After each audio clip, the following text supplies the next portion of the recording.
The Digital Photography Cafe show is brought to you by Focus Pyramid, the autofocus lens calibration tool for your camera, and by ShootProof, the easy way to proof and sell your photos online.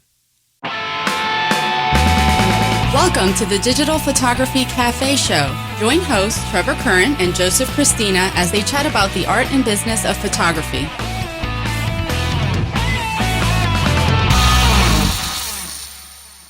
Hey everybody, welcome back to the show. This is episode 113. I'm Joseph Christina here with my co-host Trevor Curran.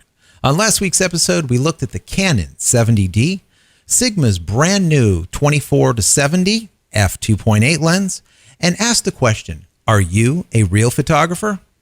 If you haven't watched last week's show, I encourage you to do so. You can find it at our website, digitalphotographycafe.com, in iTunes, listen with the popular Stitcher, TuneIn, and Xbox music apps, or watch in HD on TiVo.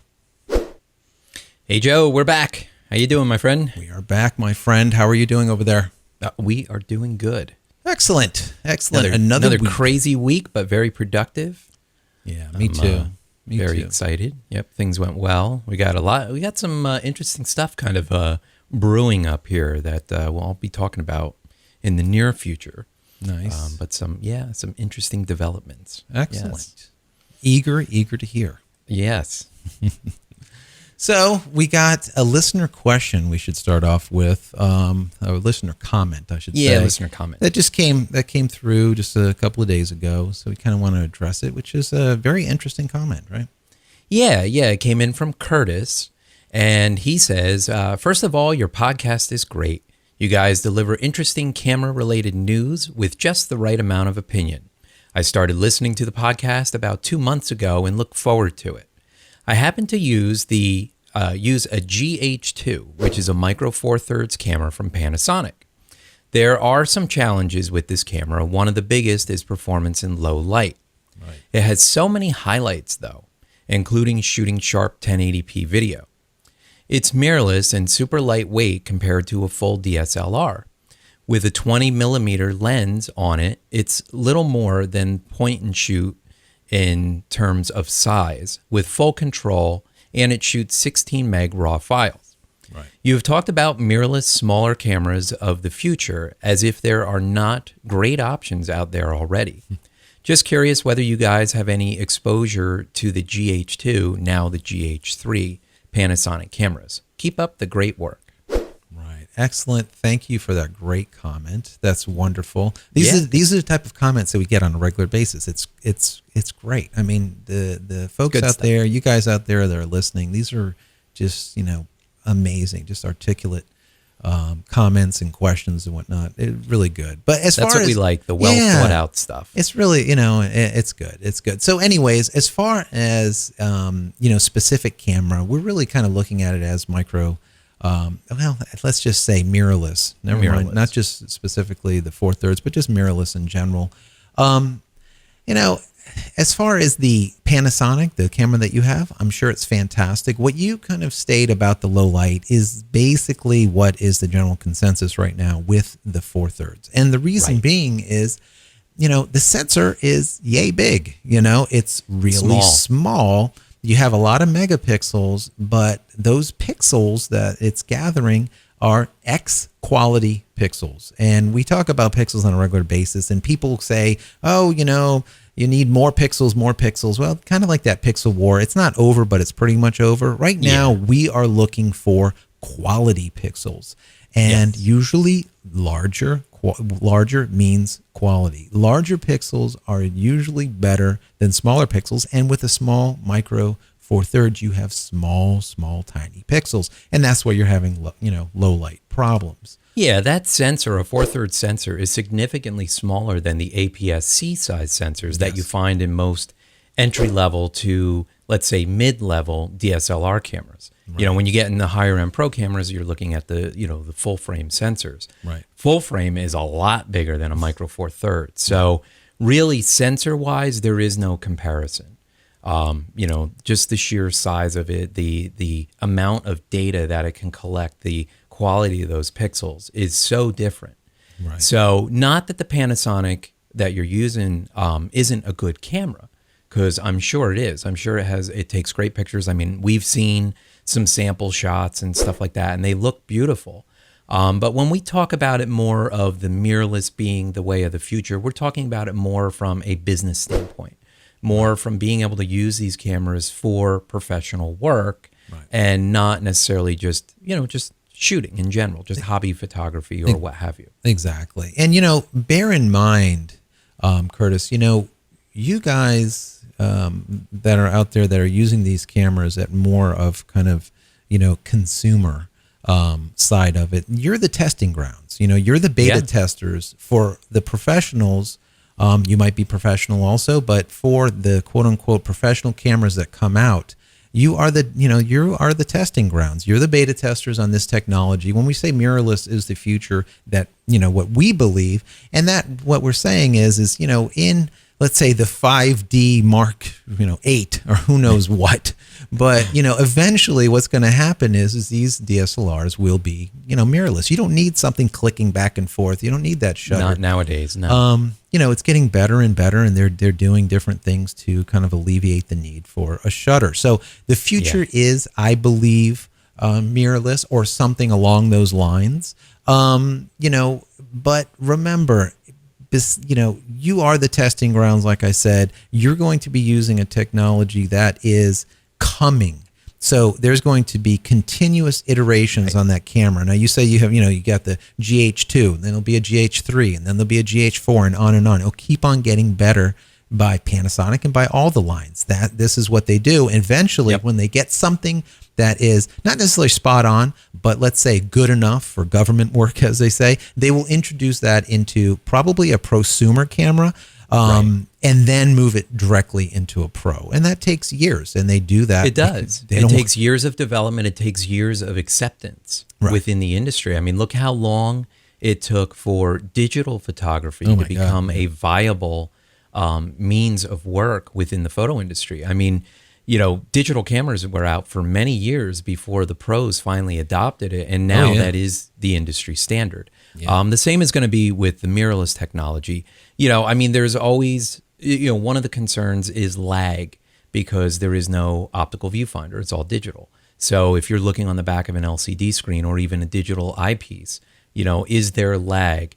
That maybe doesn't matter when you're shooting stills, but now when you're shooting video, is there a lag in video? And can that be used for professional work, like the way they're using the 5D Mark III and many of these other cameras? Right. And my thought would be, at this moment, probably not. Yeah, and we talked about a camera, I think it was Samsung or someone a couple of shows ago, about a camera that had like a quad core in it, that Android camera with exactly. It had a quad core in it. At that point, you're going to have instantaneous feed. So you'll be able to see stuff that's real time on the back. So that's pretty much going to be not really a problem as they become more and more powerful, the internals of these cameras, number one. Right. So yes, we're getting there. Are we there yet? No, but that's what all of us are for, to buy these little, iterations of these cameras over and over, where they have 60 different cameras by a line, a manufacturer per year, just constantly iterating off the main, base model. And this is what they do. Yeah. I mean, for me, is it something that I will jump into right out the, get-go? Probably not. I'll wait. Just like I'm not like the beta guy. I'll beta test stuff, but I'm never going to use it for production, because I cannot risk losing something, losing that specific shot. Now, remember, you're going to need this whole mirrorless technology, as we were talking about the previous camera with the 70D from last week. Being able to just touch your finger to the back panel and move focus around, or tell it where to, set that focus, and then allow the camera to process that and keep focus. You're going to need this. The technology is just getting better and better and better. And like I said, it's probably a year or so, maybe even 2 down the road. But you will definitely, I think we will all see this as we see it now in the consumer, we will see it in the pro lines. I agree. Yeah. I mean, that 70D was a big step in the right direction, huge. I think, as far as this goes, because having that continuous autofocus, having that touch screen on the back, those are qualities that these mirrorless cameras possess. Right. And that's really huge. And that's why, yeah, I agree. I think within the next few years, we're going to see these mirrorless cameras really step up their quality, step up the level of photographer that they would appeal to. And I think that's when you'll start to see slow adoption into the semi-pro and professional markets, with the full-blown professional adoption coming later on. And just like you say, that slow go. And it is a slow process, and it is, kind of a nail biter for the manufacturers, because what happens is they don't know where to go. And they need to put their eggs into a basket that is fruitful. Right. Because if not, they're going to go out of business, or someone else is going to overtake them. So they really need to be vigilant where the industry is going to go and be able to predict it.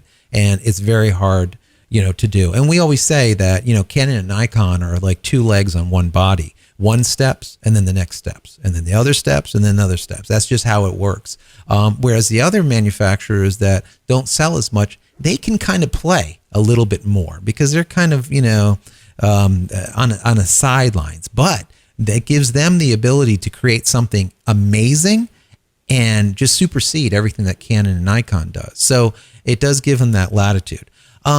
So we'll see how this whole thing goes. Remember, with film, I mean, even during the early adoption to digital, like I said, I have a 1D over there that's probably like, $6-7 grand that shoots like 4.2 megapixels.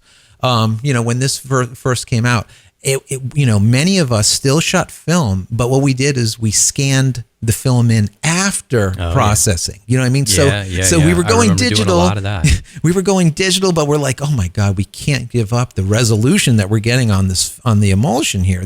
How do you do that? We can't do this. It looks like crap. We can't. So we would scan in those things, and we would send them away to companies, like cottage industry, basically, that you would send them all of your photos on film, and then they send it back all digitized and stuff that we don't do. Obviously, that whole thing is gone. That industry is finished. So for the most part. Things are changing, but the bottom line is what we're saying is don't expect that this is going to happen in the next year, but in 2, I would say it's definitely a viable, it's definitely possible. So yeah, I agree. So Curtis, thanks a lot for your comment. We really appreciate it. And you know what I'd love to see? Maybe share some of your samples of the photos that you've made with us. Either shoot us a link, maybe we can bring them up on the show, show them in the video, or even share them on our Facebook page. We can promote them out there. But we'd like to see samples of the work that you're able to get out of this camera, right? For sure. Absolutely. So anyways, we talked about a couple of shows ago about advertisement, and we've many out there are fans of Apple. They all have many of us have iPhones and iPads, and a lot of Apple products, not like 10 years ago, but so we're kind of fans of Apple, but we were saying how Apple's kind of just dropping the ball lately with advertising, and Microsoft's advertising is just hilarious, and they're putting in a ton of money, and Samsung advertising is just great, and we're kind of making this, and something comes into the news just this week, right? Yeah. Back on episode 111, we talked about Microsoft's new tablet commercials, and how they're kind of ragging on the iPad and using the Siri voice and everything. And they were really good. Yes. They were really good commercials, really well thought out, well executed by the ad agency, who I'm sure they paid a lot of money to create these ads. And so now over the wire here, we get an article saying that Microsoft is forced to slash the prices on the Surface RT and the Pro because the sales are just kind of lackluster. Dismal. They're kind of poor, which it really is, it's kind of a shame considering that they are really doing a good job with their advertising. But I'm guessing what this is saying is that the iPad has such market domination and people don't see enough, positive sides of switching over to the Microsoft Surface tablet. Yeah. So for years, I used Windows and Mac in the studio because we wanted to be cross-platform. We worked from using Premiere to, Adobe products on both Mac and PC. And there's a lot of reasons, but we had multiple. Now we're all Mac. But, looking at how, Windows or how Microsoft works on these OSs. I mean, when I saw the Windows 8 come out, where everything was tiled, and I tried playing with it some, and I'm like, it just to me feels like, like a Sesame Street type of thing. More like a toy. At like, Toys R Us or something for my child in comparison to a powerful OS. Just, and then they converted everything into this Windows 8 and everything is this, these tiled form on, and they put a lot of money, like you said, into advertising. And the bottom line is sometimes, no matter how much you throw at a product, if people don't want it, they're just not going to buy it. It just doesn't matter. And there are salesmen out there that say they can sell ice to Eskimos, but there's only a few Eskimos that would buy the ice. Right. The rest of them know that they have it readily available. I don't know. It's kind of, it's kind of a shame. I mean, not that I'm a Windows fan by any means or a Microsoft fan by any means, but you want to see good products out on the market. Yeah. So they're dropping the price by $150. Right. And these prices will actually take effect on Sunday, July 14th. So if you're interested in one of these Microsoft tablets, now would be the time to buy. Because they are really dropping. Yeah, the last time they dropped the price on their tablets, they ended up discontinued. That was HP, right? Yeah. So their touchpad. The touchpad was gone. So, when you start seeing prices drop, and especially by big chunks, like $150, that's a lot. It just means a lot. That's not just a sale. I mean, that's a let's move some product type. Yeah, that means that we have just boatloads sitting here in warehouses throughout the country, or maybe in Asia, and who knows where, that we need to get them out of here because the technology, is it's a finite. Dating. It's definitely it's like eggs. It does spoil, and they need to get it into the hands of people, no matter if they give it away, or let's just say give it away by charging $150 less, whatever it is, just to get it out into the public. That's what they need to do. And even if they shut it down after they get it all out, that's fine. But they can't just go and No, they've got to get rid of that inventory. Yeah, I mean, they are. That this article did say that Microsoft is suggesting to the fact that they're working on new RT and Pro models and accessories to go along with it. So it doesn't sound, from that statement, it doesn't sound like they're looking to kill the line. But it doesn't forebode well. It doesn't forebode well. No, I mean, if they have a hard time moving this inventory, they may think twice about continuing to work on these products. Right. Or what they do is they'll, instead of having many iterations of the same thing, they'll convert, they'll crunch it all into one, let's say. Right. And that's the one that they'll focus all of their attention. And that's what Apple did best years ago. They would focus on one thing, and they would have like two versions of it. And then what did Apple do? All of a sudden they have the one thing and they have like 15 versions of it. And I think that is a problem. I've always said that. I think it's a problem. You need to just, I think you're better off having fewer SKUs but higher quality. Absolutely. If you want to have a couple different tablets just with different capacities, that's one thing. But keep the technology the same. So, well, anyways, we have more to come for you guys, but before we get there, let's go ahead and take a quick break to hear from a couple of our sponsors. Are you frustrated with slightly out of focus images when you know your autofocus spot was dead on? It's simply not your fault. From manufacturer to manufacturer, and even lens copy to lens copy, there are slight variances to the exact spot where light is being focused onto the sensor. Finally, there's a product that allows you to compensate for those variances and make sharper images immediately. Focus Pyramid, the autofocus lens calibration tool, is an absolute must for every photographer. If you want to make the sharpest images possible, then you need to take control over your camera's focusing system. With the Focus Pyramid, you can calibrate all of your lenses on your lunch break. The Focus Pyramid makes lens calibration quick and easy at an affordable price. So give your lenses a new lease on life and take your photography to the next level. Head over to focuspyramid.com/DPC and get an additional 10% off just for being a show listener. As photographers, we're always trying to increase sales and profits after every event. We shoot an event and have hundreds or even thousands of images that just sit on our hard drives. Perhaps a better workflow would increase sales by getting those valuable images in front of the client. That's where ShootProof comes in. At shootproof.com, you can have an online gallery for all of your clients' proofing needs. ShootProof helps increase profits while building your brand and securing your photos without charging commission fees on sales. ShootProof galleries display your photos beautifully while helping to streamline your workflow and automate more of your business through their intuitive studio control panel.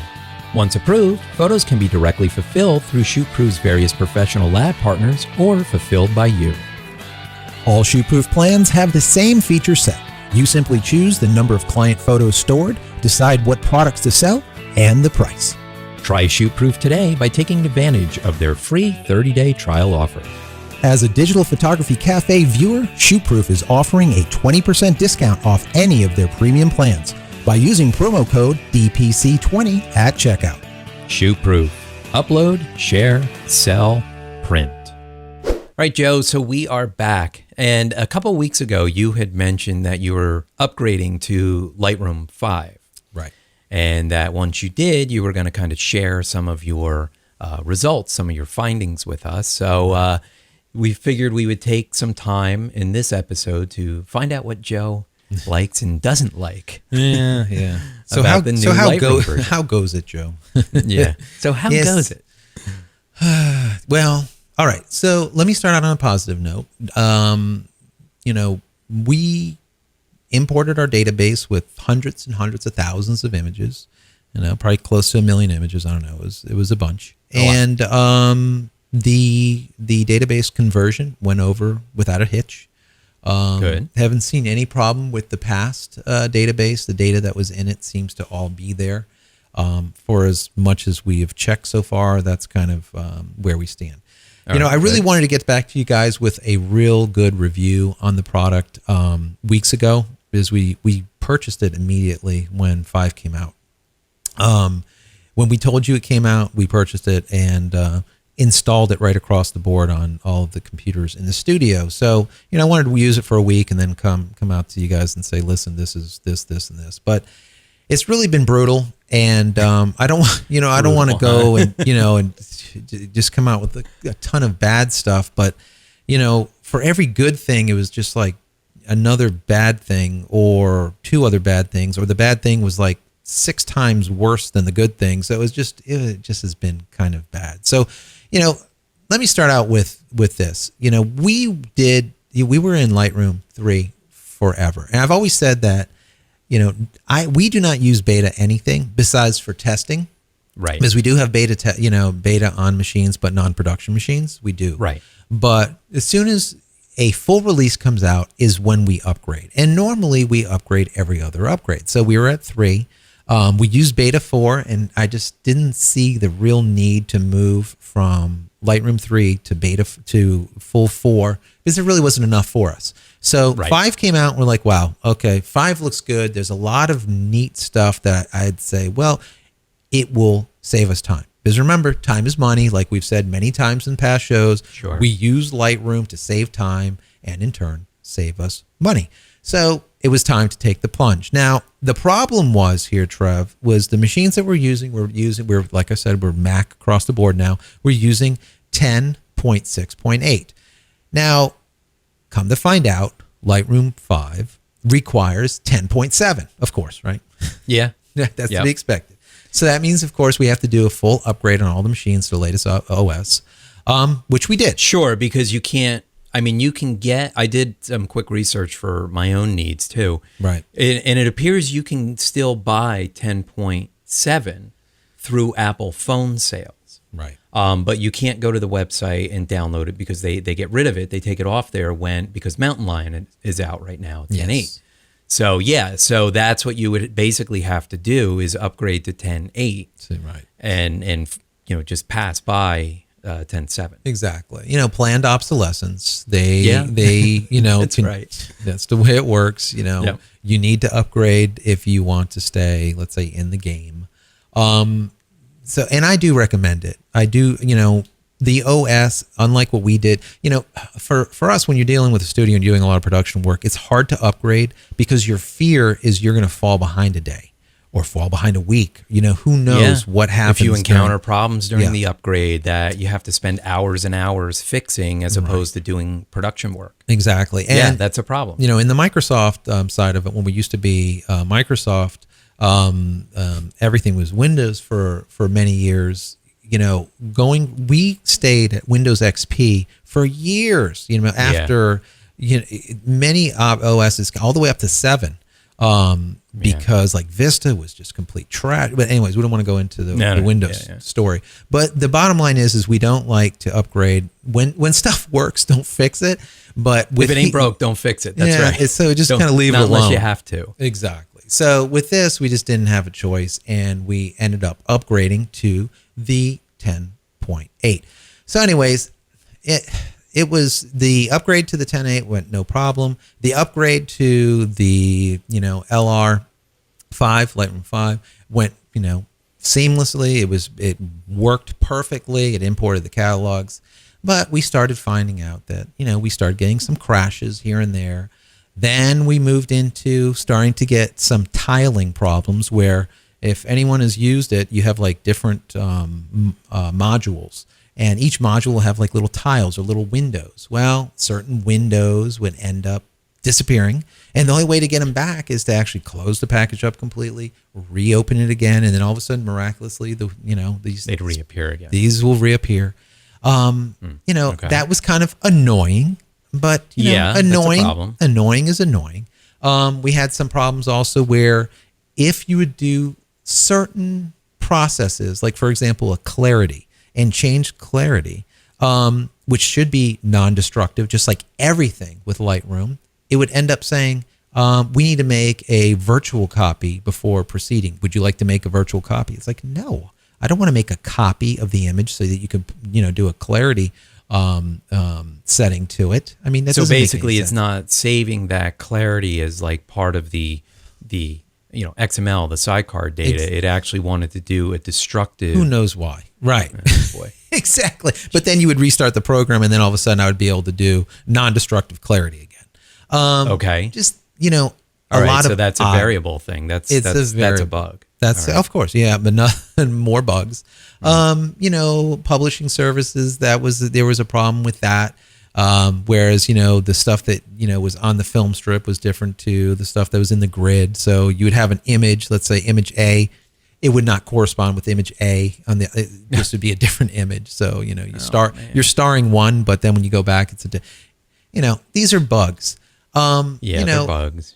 One of the things that was kind of odd was presets. So normally if let's say we're doing a gala, and it was the gala had some mayor stuff in it, and the mayor needed to be done in black and white because it was going to end up in a newspaper. We wanted to look the best, or whatever the case might be. These presets that we would design for that specific event would be placed into a preset and saved into the catalog that was associated with that specific event. Nice and simple, instead of having this huge, we have many catalogs instead of, just one huge one. Well, that didn't come across too well. It ended up being missing, and there is a workaround, and we'll put a link in, Adobe's site for like a workaround. You have to like turn something off, or it's normally off. You have to turn it on, and then when you turn it on, then all of a sudden it'll materialize. I don't know.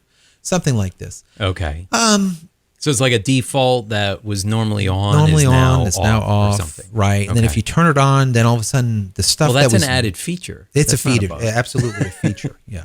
That is a Microsoft statement. I don't know what you're talking about here. Don't do it, Trevor. That's Windows. So yeah, a lot of features. But by far the absolute worst thing, and the thing that made me not come to you guys and say, all right, this is my findings. And I really haven't got any further than this because it's so frustrating and so aggravating, is that images that you take, and let's say you're doing a 5D Mark II, we use a lot of those in studio, 5D Mark II, Mark III, 7D. Let's say the image is 5,000 pixels on the long side.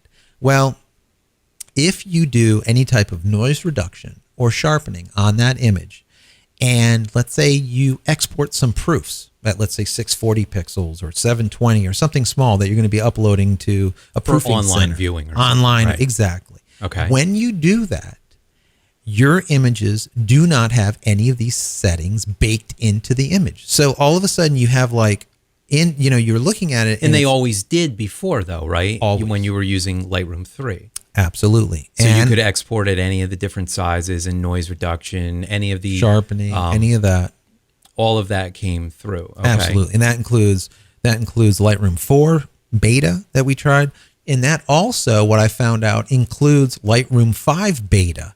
It would bake in fine. Now they have the full release out, and all of a sudden, this is not baked in. This data is not baked in. Now, I tell you what, anyone out there that uses Lightroom will tell you that if they do any event work, you're going to get some noise in those pictures, and you're going to use a slight bit of noise reduction to get rid of that noise. That's just absolutely. That's just the bottom line. Forget about sharpening. You're shooting a wedding. You're doing some type of your dimly lit room. Yeah, you're going to have noise in there, and that's one of the things that Lightroom was always known for is its ability to handle noise well. Absolutely. And Lightroom 5 was supposed to be able to do it even better. It excelled at that. That was one of the main reasons why you use Lightroom is it's just great noise reduction work. Sure. That they've put a lot of time and effort into getting noise reduction right, and they probably base it upon the camera from the metadata that they're getting on how much or how to do it or whatever the algorithm does, but it does a fabulous job. And so you can apply it across a whole group of images as opposed to like with Photoshop having to do it one image at a time. Exactly. So let's say if you did an event and it's a poorly lit event, let's say it's a wedding for your wedding photographers out there, you're going to put in, let's say, a specific amount of noise reduction right across the whole board, and everything will just look better because you won't get that pixelization. That's just simply it. Well, now what happens here is Adobe comes out and publicly says images exported at less than 1/3 of its original size may not retain output sharpening and noise reduction settings. So, really? Yeah. Now bear in mind, about 12, 15 hours of my work went into this to try to figure out how to fix the problem. Research, finally I find it on, so you're doing this all on production work. This is now production, and the so reason you had some events that you were actually using Lightroom 5 for. You weren't just playing around and testing. Exactly. And like I say, guys, never do production on beta, right? Never do production. Well, yeah, sure. This isn't beta. This is a full release. You expect it to work. Release. And, finally, I find on Adobe site, we'll put a link up at Adobe. I think it's Lightroom 5 Hot Issues is what they call it. And sure enough, it has it in there. Hot Issues. It damn sure is. Sure is, exactly. People are just, seriously upset about this because it's a huge, huge problem. That is a huge problem. They come up with this fabulous number of 1/3 the size, okay? And you say, okay, that's easy. That's simple. Let's just go ahead and, if let's say the 5D Mark II shoots at 5,600, or let's say 5,000 on the long side, let's go ahead and just reduce that to, something higher than 1/3. So let's say 2,000 pixels and we'll be fine. Well, that's great if that's really what actually happens. Now they say that's what it said, that's what happens. On the site it says less than 1/3 of its original size. The bottom line, guys, is that is incorrect. That's false. It's 1/3 of the final size, the crop size. So what that means is if you have that 5,000 pixel image and you crop in and you rotate, and when you rotate, you're cropping in and you rotate, let's say 50%. Now all of a sudden you're down to 2,500. Now that 1/3 value, instead of 2,000, is down to like less than 1,000 or so. 1,000 or whatever, 1,200, whatever the math is. So it doesn't correlate from image to image. So when you have, let's say, 500 images that you're exporting from an event, every image is going to be cropped slightly different. And that number will be all over the board. There is no way to be, there's no definitive. There's no, So algorithm there's no or formula or something. mathematical equation you can do to kind of even adjust or work around this bug right now. No. So how do we fix this? Good question. How do you fix this? So Pick up the phone and call Adobe. Yeah, and it doesn't matter. Yeah. The only way that after hours and hours of working at this to fix it that I found was to export all of the images, everything at full resolution, cropped in however you want it, but at maximum resolution, no reduction in Lightroom at all. Okay. Right. So now you have, let's say, a folder with 500 images, maximum size.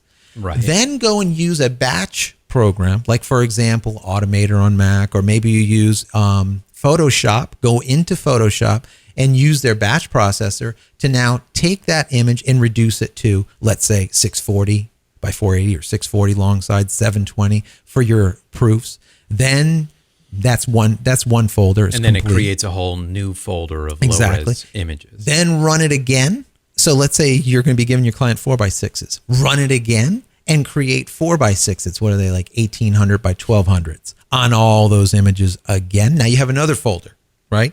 And then let's say you're going to be giving a client your 4x6s, but let's say you're going to be reducing them from 300 ppi down to, let's say, 180 ppi because you want to give them medium format so they don't blow it up the side of the wall, that they come to you to do enlargements like you request that they do. Not that they do, but let's make believe in the perfect world. But now you have another folder with a specific PPI. The amount of time that has gone on to be able to do a single project has just extrapolated. I mean, it's just huge. Yeah. The number of hours now, because the amount of processing that it takes. Not only is this running slower, number one, it's lethargic compared to 3 or 4. Now we're having to do post on post. That's not cool. It is ridiculous. That's not cool at all. That's a real problem. I mean, because the fact of the matter is, all of you photographers out there, you're not going to be just using your native file sizes right out of your camera. You are going to reduce them. You are going to export them. You're going to crop them. You're going to rotate them. You're going to have them for online galleries. You're going to have print versions. Exactly. And in the past, you're able to just select the output that you need and run it. And now having to go through all these hoops just to get the work done, to get the images done that you need to finish your project is a major production. Yeah. And that whole thing, don't want to leave Lightroom, do as much of it as you can in Lightroom to save time, is right out the window. Yeah. And this, and I apologize, you guys, as I've told you guys in the past, listen, whenever possible, don't go into Photoshop, stay in Lightroom and do all of your work in there, because time is money, and anything you could get done in Lightroom, or even Aperture, whatever you could get done in Aperture and not go into Photoshop is going to help you. It's going to help your bottom line. It's going to help you the dollars here. But now all of a sudden, like you said, that's completely out of the window. And now the problem that I have with this is that, Adobe says that, don't worry, we know it's a problem and we will fix it in the next update. Well, I don't want to wait until version 5.1. I don't want to, or 5.2. Well, it's already been a month, right? It is over a month. Since you found this posting. This posting happened like June 12th or something. And as of recording, we're recording on July 12th. Right. So it's a full month later and they still don't have a fix for this. Yeah. And the sad thing is the beta of this program didn't have this problem, is what I understand. So, I mean, fix it, Adobe. I mean, it's ridiculous that, us professionals are using your package to try to make, our work basically more productive. Now all of a sudden we're having to go through hoops just to get something as simple as noise reduction or sharpening baked in to an image. I mean, that's nuts. It is horrendous. I really, at this point, I mean, each item, each thing that we do now, the amount of time I have to add in a minimum of another hour worth of process after, and some of the things you're looking at more than like 2 or 3 hours on some of the bigger jobs because of the external process that has to be done after the fact. Makes you want to go and install Lightroom 3 again and start and now, using that. well, but that's a problem. Can you even take a Lightroom 5 library and convert backwards? That's the problem. Once you convert that catalog, guys, that catalog is converted, and that's the end of it. You would have to re-import into Lightroom 3 the projects that you want to go and edit in Lightroom 3. It would turn into a mess. Adobe, you guys just need to fix it, and you need to fix it a month ago. Not even tomorrow. You need to fix it like a long time ago. So this is a major issue. If anyone, out there is sitting on the fence and they're sitting in LR4 or even LR3, do not upgrade. We never would say that. We would never say that. We'll let you know. Right, Joe? I mean, after you see an update come through, if it fixes these bugs, we'll definitely let you guys know. We'll talk about it on the show. Yeah. We'll put links to update information in the show notes and everything. Right. But you may want to hold off. At that point, I would like to come back with you guys with all of the, praises on the package, because there is a lot of positives in there too, but they're so outweighed by the glitches, the bugs, the crashes, the missing stuff. Well, the glitches are affecting your workflow. Absolutely. And the amount of time. If it was just something's not quite right, but it's no big deal. All right, whatever. You can kind of look past that, but these are actually affecting the amount of time for production. Huge. And the fact of the matter is, if you guys quote out a price to do a wedding or an event or any project, and you figure in X amount of hours for post-production, and now you've just doubled that amount of time, you've just cut your hourly rate by 50%. Yeah. Well, is Adobe going to pay you back for that? Of course not. Exactly. You're out that money, and it's because of Adobe's bugs in their software. Yeah. And the idea that it is a full release and not a beta version. And they're not addressing it immediately, and they're saying, it'll be fixed in the next update, and we've heard nothing besides silence for a month. Yeah, so, crickets. Anyways, so that's that. Guys, don't upgrade. We never say that. We always say, upgrade, especially when it's a full release. But this time, the bottom line is just wait. Just hang in there. I guess you'll probably end up having to wait for 5.1. According to what they say, but maybe something will get done before they need to. Maybe they'll throw out a maintenance release. They should just do a 5.01 or something and just get it fixed. Because if it was not broken in beta, they should be able to fix it in a moment, and they're not. They could very easily go back into the repository of all the changes and find out where it broke and fix it. And the bottom line is, like we said in the past, when a company is a major player and they are basically a monopoly in that industry, they do not have that, let's say, motivation to move forward as quickly. And they can drag their feet because they know we will wait. Yeah, we don't have a choice, right? Yeah, that's it. Yeah, frustrating. Yeah, all right. Frustrating. Well, it's good information. It's good that you were able to run these tests and share it with the listeners and the viewers. So that's really good. I'm sure that they will appreciate it for sure. Yeah. So on an up note, right? The nice segment, right, on the featured photographer. We got to get you guys involved. We had a great featured photographer. Was it last week? I think it was, or the week before. That episode 112 last week. Yep, we had Keith Dixon on, which was great. Really, good work. It was fun sharing his work with the audience, with the community, and that way we could all kind of experience what he's doing. And we'd like to encourage all of you to call in. You call the voicemail line. It's 440-345-6707. You can leave a voicemail message there. Be sure to include your website address, so of course we can show it on screen. If you'd rather record something locally on your computer, you can do that too, and then just email us an MP3 file, and you can send that over to what do we have? Comments, right? Comments at digitalphotographycafe.com, and we'll get you on the show. Yeah, excellent. All right, so Joe, people want to connect with you outside of DPC, what's the best way for them to reach you? They could find me through Twitter, and that's at Joseph Christina, and that's Christina without an H. Great, and you can connect with me on Twitter. It's at Trevor Current. All right, guys, you can get all of our show notes for this episode by visiting digitalphotographycafe.com/113. And as Trevor just said, don't forget Send those questions and comments to comments@digitalphotographycafe.com or simply call 440-345-6707. And we will see you next week. You've been watching the Digital Photography Cafe Show with Trevor Curran and Joseph Christina. Be sure to subscribe to the show for free in iTunes or through RSS. You can also listen on Stitcher and TuneIn Radio and watch in HD on TiVo. Visit digitalphotographycafe.com for show notes and to connect with your hosts.